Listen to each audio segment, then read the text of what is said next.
There we go. Developing relationships, strong and long lasting relationships. How do we do that? Well, that's the discussion today on Tomato Talk Live.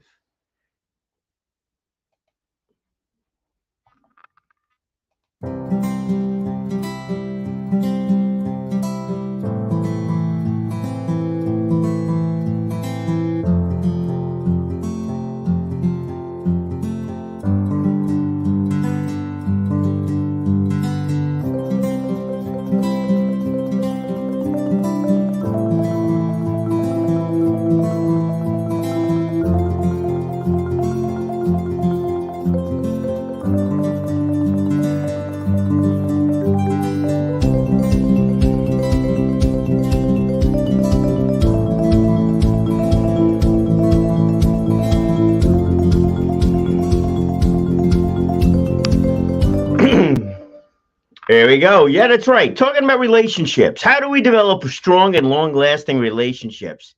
I'd like to thank my wife for bringing up this topic today because it's an important one. Seriously, if you're part of an organization you want to support, how do you know it's something that makes sense for you? How does that organization grow? How does that organization develop other relationships? Just saw that post actually not too long ago. It came up with regards to Toastmasters. Where do you start if you really want to grow that club? You want to grow the organization. You want to grow yourself. Where do you start with that whole thing? And I mean, where do you start with that whole thing? Is that something that you truly want to get behind for your own benefit, or is it just for the club or the organization's benefit? Equate it with whatever you like. When it came to, well, it came to dating a long time ago, it's the same kind of thing. Are you looking for when you meet somebody? You're looking for a long-term relationship, or are you both on the same page, or at least in the same book, as I like to phrase it? When it comes to figuring out, where you might be 20, 30 years from that point in time, that's a toughie, is it not? Right. Very hard to go figure that out if you're both going to be on the same page. Business partnerships, same thing. Same thing. You start a business with a friend of yours, right? You both have the same interest in creating widgets. You like building widgets, right? We could use something a little more specific. Let's go with this photography, right? Photography. You want to start a photography business with a friend of yours. You're both good with the camera. Is it something that makes sense? Does it make sense? Got to have big time conversation with it. But you got to have a big conversation on what you think that this business might turn into from a long term aspect of it. Well, it's just going to be both in the same age group and stuff like that. But do you both have the same visions of where you want to go with it? Maybe someone's into corporate photography, the other one's more into weddings and events. Maybe somebody's more into the idea of nature photography. Maybe somebody's expectations, your partner's expectations on it, a little less than business related. Want to provide value more than income, where the other one might want to generate income more than value. How do you know? It's a long and a deep conversation that needs to take place with that. And it takes place with so many things. Now, obviously, if you're going out and you're hiring somebody, it's a little different, than that aspect of it. You want to make sure that they have the references and the reviews, and maybe you get a personal referral from somebody, and you kind of in that respect. But it's a one-off. Look, you hire somebody to do some work, whether it's in your business, your house, you're hiring them for a job. If it doesn't work out, it doesn't work out. And look, so many times it doesn't work out. But there's a lot of other things that we go into that we really are looking at that long-term aspect of it. Is this something that truly makes sense for everybody? So let's take that business partnership into account. How do you know? Oh, I don't know. Maybe it's years of schooling in psychology to go figure it out. Maybe that'll help. Maybe it's understanding where that person's coming from. Now that might really help their why. Why are they going into photography? What are they looking for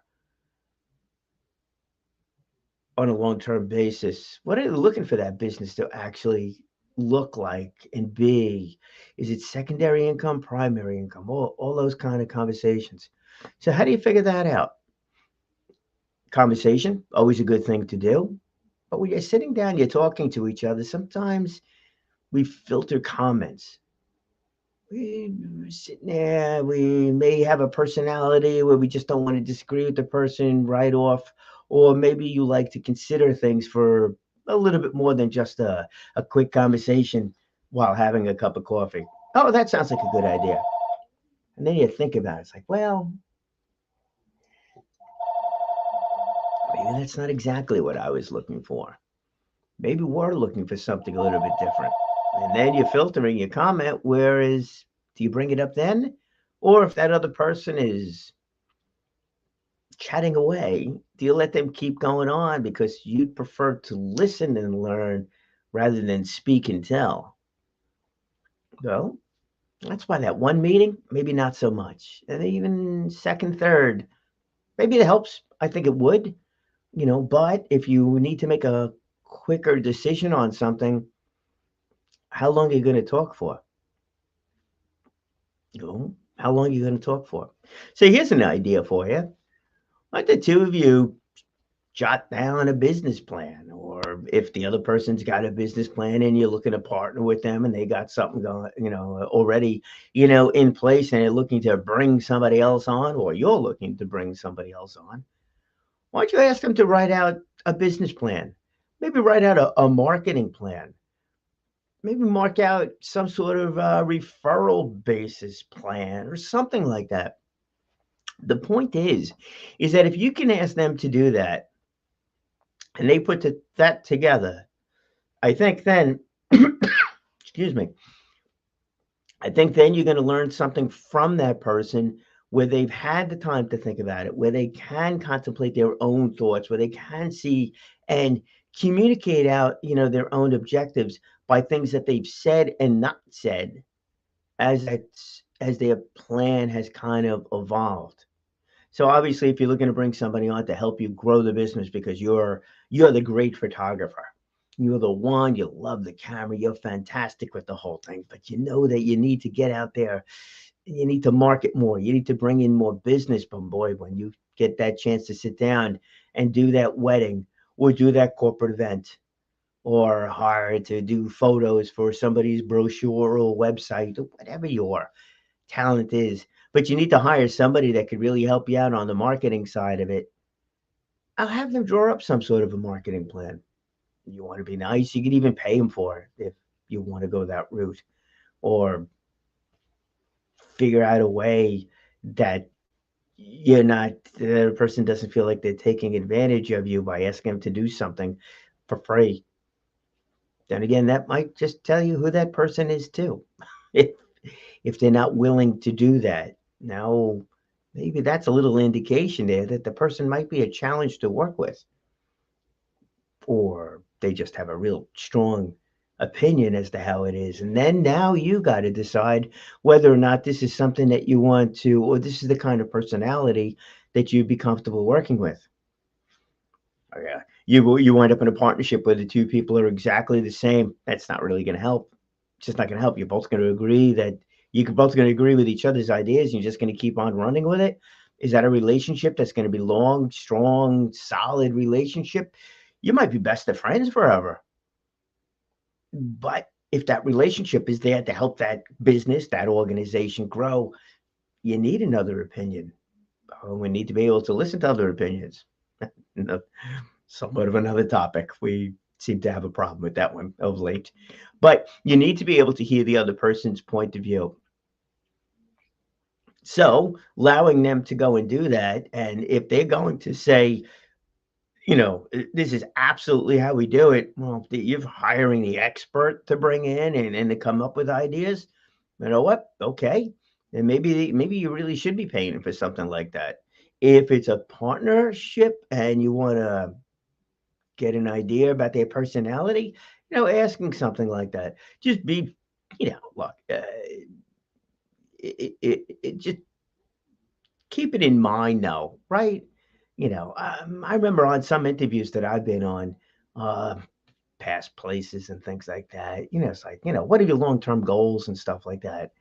He's never really asked, how to go about and do it, but what they really were, from a personal and business standpoint, it's insightful. I think if you're on the other side, uh, maybe some of the questions I could have asked were what their expectations were. I guess then that depends whether or not you're getting past the first, second interview, with different groups of people. But if you're taking on a partnership, you're getting through that first or second interview, because, well, if you're doing it and you have an interest in the person, you definitely want to continue on with that one. So keep it in mind, though. Look, you don't want to ask somebody to give you an 80-page marketing plan on your business and not be serious about the relationship, be serious about what you might even want to give that person, for doing it. Maybe it is a matter of paying them something, regardless of whether or not the relationship goes anyplace or not, because that's a lot of time, energy, and effort. Maybe just a little synopsis. I think that's kind of fair. I definitely think that's fair. And then you'll see how much that person wants to share or not share, how trusting or not trusting they are of you, and how that figures into your longer term relationship with them. All right, what about these other organizations, though, the nonprofit? That's a business side of it. But what about the nonprofit side of it? I'm very involved with the Toastmasters organization. So I'm going to use them, a real life example over here. Real life example. So Toastmasters, the way it's set up, or the way I look at it, let's put it that way, is we have the club. I'm a member of the club, vice president of marketing at the club. That's my role at the club, besides being a member, giving speeches and stuff like that. Big believer in Toastmasters, big believer in the people inside of Toastmasters, maybe even more so than Toastmasters itself, but it's those people that are there. Reason is, so is that if you join an organization that's designed to help you become a better speaker, a stronger leader, things like that, and you have the right members that are part of that. Now, everybody's there to improve themselves, but part of the process that Toastmasters set up is the fact that you're giving evaluations. So if I give a presentation, you, as a fellow member, will evaluate my speech. You will let me know what it is that I did well, what it is that I can improve upon, and maybe some thoughts going forward as to what I might want to consider. That information is coming from you. You may be an experienced speaker. You may not be an experienced speaker. You may not have any clue in the world as to what might about giving me comments about the topic, which is fine. It depends upon why you're giving that speech, but in and of itself, that's fine, because your role as an evaluator is to give me ideas as to how I can make that speech more effective. Now, obviously, if you're thinking over here, I give a 5-minute speech on, I don't know, on what it's like to travel to the moon. And I speak, let's assume I'm an astronaut. All right, let's assume I really am a rocket scientist.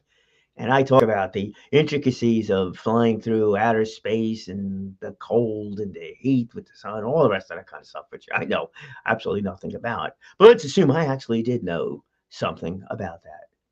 And I was an expert. And I gave that speech in front of my Toastmaster club, and not a soul in there has got any idea as to what I'm talking about. That's not a good speech. So my evaluator will tell me then about content, not whether or not I was right or wrong about engine propulsion, but whether or not that speech was understandable to the audience. That's important. So they'll give me comments not about the content of the speech, but whether or not that content was received by the audience, understood by the audience, and how I can improve upon that. So anybody can give any evaluation to anybody across the board. And that's really important. So if you want to try to give a technical speech to people that really don't know the information, well, you got to make sure that you know your audience, in that respect. But so I think the club members, in many respects, are more important in promoting the club members and getting the right club members inside of that club from a selfish standpoint, because I'm looking to get evaluations that are meaningful. So I look personally, you got the promoting the club. All right. So that's an obvious, right? Otherwise, we'd be taking on the role of vice president of marketing either. But that's an obvious about promoting the club, promoting your business, right? So let's assume that you're part of a networking organization. Your main focus is probably your club, your group. But does it make sense for you to then go beyond that and start promoting those groups within your area? And I know many of those networking groups have got meetings that take place with other clubs. So there is a benefit to that. Realistically speaking, there is a benefit to that. Inside of Toastmasters, we get the same thing. We can visit any club. We have contests. We have other things that go on where it's more of where it can be a benefit, to everybody, especially if you want to speak in front of different audiences. And if you're part of a networking group, you want to meet different people that were possible referral partners. Different reasons, conceptually, same thing. And then there's the organization itself, the international or national organization, depending upon what you belong to, about promoting that. Does it make sense for you to do that? Yes and no. You got to figure out a couple of different things. So in inside of the world of Toastmasters, I could tell you I was promoting Toastmasters to such an extent people thought I was an employee of. I was never an employee of. I'm not an employee of. I'm a member of. I'm a volunteer with them. I pay my membership dues. I get compensated by that group, for anything. I do get a couple of pins every once in a while. It's been a little while since that happened, but whatever. A little recognition. If you're part of a networking group, same kind of thing. You will benefit by meeting other people, by working with other people, by interacting with other groups. So that makes sense.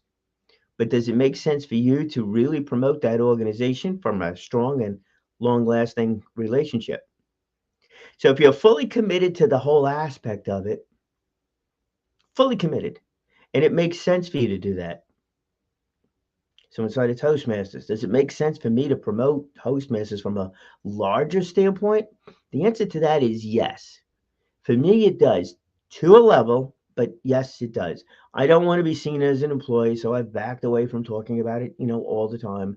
I used to go out to different networking groups, any place that I possibly can, to go talk about the benefits of public speaking and using Toastmasters as the example. I got an event coming up that I probably will be doing for one of the places out here on Long Island, and it's also about communication skills. So, will I mention Toastmasters? Yeah, absolutely. Will I represent Toastmasters? Absolutely not. I will represent actually me doing that thing.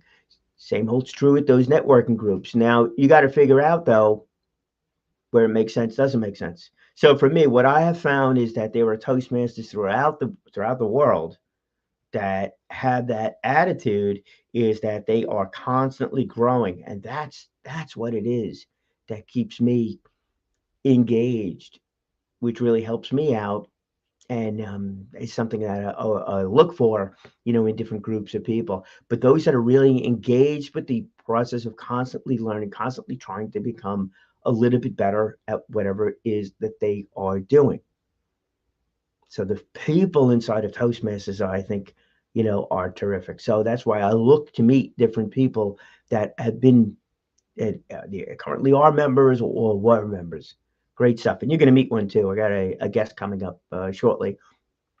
Very involved with Toastmasters, communication skills, all the rest of that kind of stuff. She's got a great story behind her too. So you'll enjoy that. You'll enjoy that interview. And we'll do that on this program. The so it's the people. It's the people. So I go out there and talk about Toastmasters, yeah, because it gives me an opportunity to meet other people within the organization. So I do promote it. It's good. This way people know that I am a member of that organization. And that works. Now, your business or the networking. Let's just stay right now with the networking organization since we're there. Then we can talk about the business, maybe franchises. That's a little interesting too. The networking organization. Now, if you're a member of your local group, that networking group, and you're not getting any referrals from it, you're just kind of there, not seeing great success with it, are you going to go out and promote that organization beyond the club? Absolutely not. I don't see how you would. What's your motivation to go and do that thing?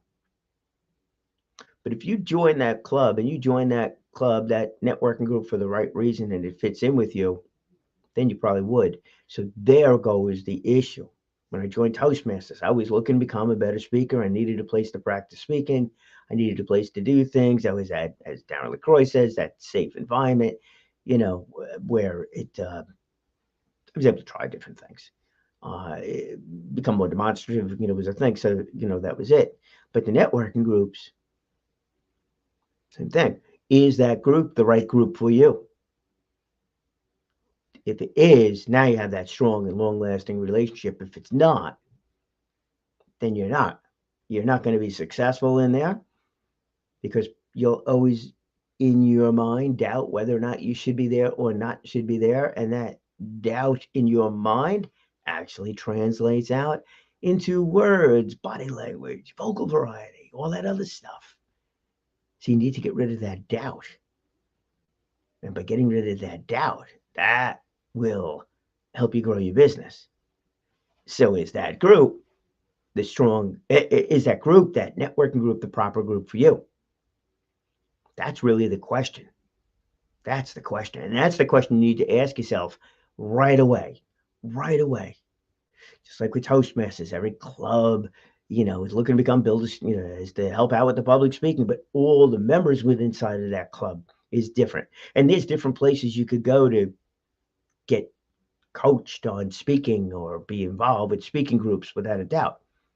Dale Carnegie, an excellent program in there, just as much as Toastmasters or private coaches and things like that. So your networking group, same thing, right? There are certain groups where, you very strict rules, other groups a little bit more loose. Then you got other groups that are out there. They're just, different events that you could go to. They're complimentary events. David Gusson, if you're on Long Island, 516-631 ads. We'll put the plug in for David. He does an absolute great job for years and years and years, with those groups. So those groups or those meetings are complimentary. Sometimes there's a lunch fee, goes along with it, but whatever. It's still complimentary membership, we'll say, part of those things. And you could sponsor it, whatever, to give yourself your equivalent of your 10-minute speech. So you sponsor one every once in a while. Go figure out the money. It winds up being same all around, and maybe you get more visibility, on that side of it. But the point is that when if you're going to a group where it's one per industry, or you're going to a group where it's one per industry, but you're able to join other groups, or you're going to another group where that's not it, where there's no even question about industry. Maybe you're joining a group where it is the same industry, right? You join a marketing networking group. Marketing is such a broad definition of what is a marketing company.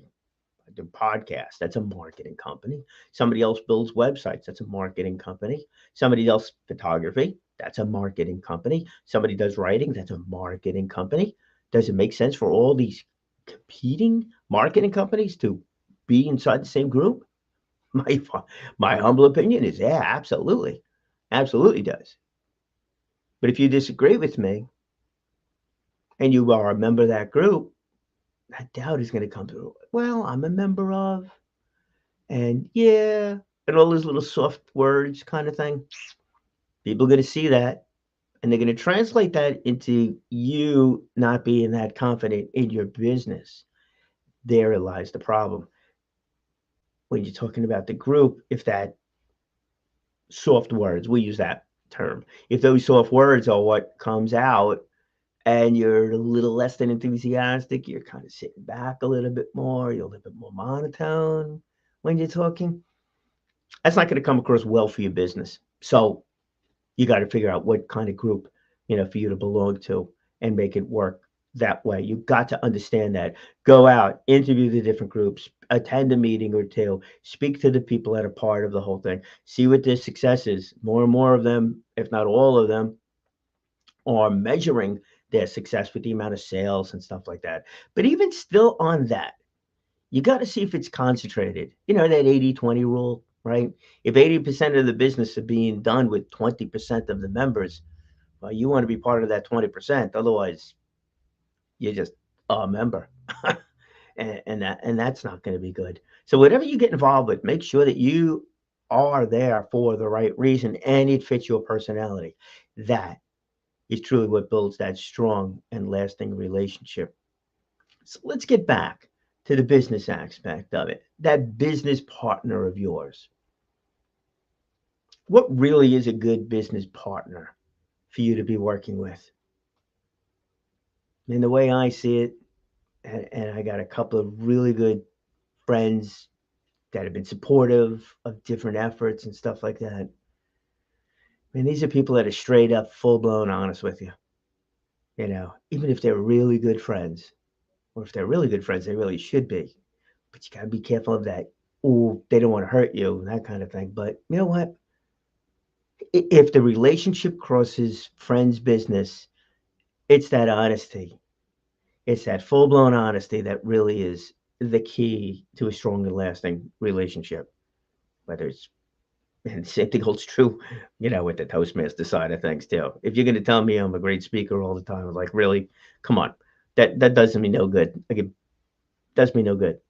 If you go to a networking group all the time, they're, oh, you're the best person in the entire world, fantastic, love what you do, but nobody ever gives you business. Well, that's a waste of time.